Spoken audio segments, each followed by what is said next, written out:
Hi guys, very quick video just to go over the split stance one-legged stiff leg deadlift.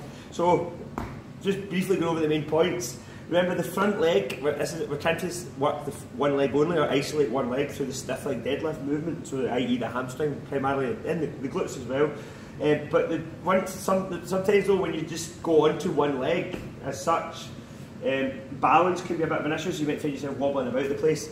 And not only balance can be an issue, but you might start to feel like your hips really start to sink into one side, especially if you've not yet quite got the strength that allows you, or the stability through the hips that allows you to keep very even through there.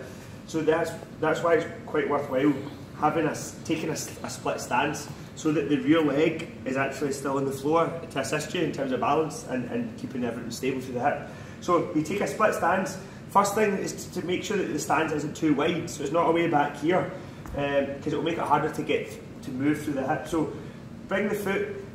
Easy way to remember it is just have the foot just starting or standing just behind the other one, so the toe can roughly be in line with the heel of the front leg. So about there.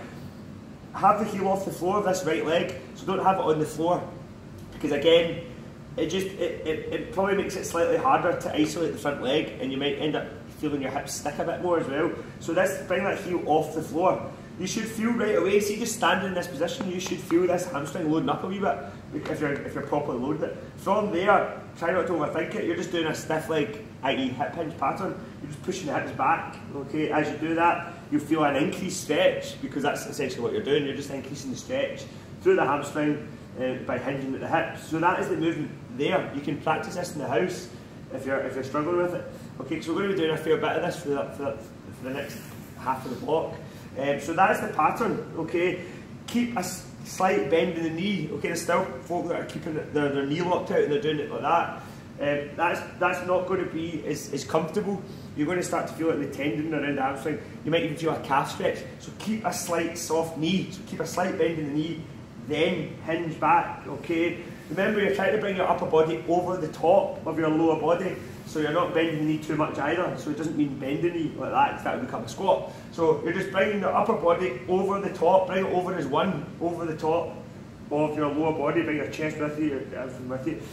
The next thing is, once you take a kettlebell, if you're doing one kettlebell at a time, it probably makes sense to take it in the opposite hand of the leg you're working, because it just fits nicely in here. Okay, it just sort of comes down nicely. Same idea with normal deadlifts or stiff legs. Make sure the kettlebell doesn't come away from you. Okay, so you're literally just wanting to let it slide down slowly, in line, sort of towards the midline of the shin, or sort of out of the middle of your leg, where the shin is. So just come up and down. So keep it nice and close like that. So it should remain through the centre of your body here, so not out here. Okay. And the final thing that folk maybe were struggling with a wee bit was, make sure the kettlebell isn't pulling your shoulder forward, because you're more likely to then round here.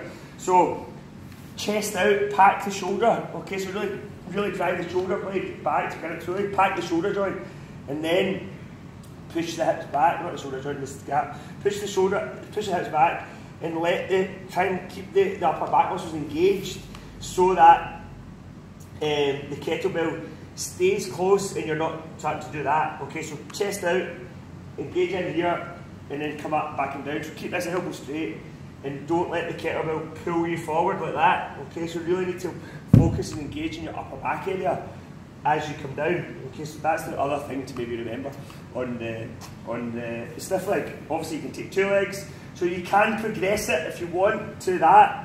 But again, if you're doing that, just be aware that you're not sinking to one side through the hips and you're not losing your balance. There's no point going on to one leg only if you feel it's compromising how well you're moving. Okay, so there's absolutely nothing wrong, and you'll just get as many benefits, or pretty much the same benefits, if you stick to the split stance. Okay, so hopefully that'll help. Cheers.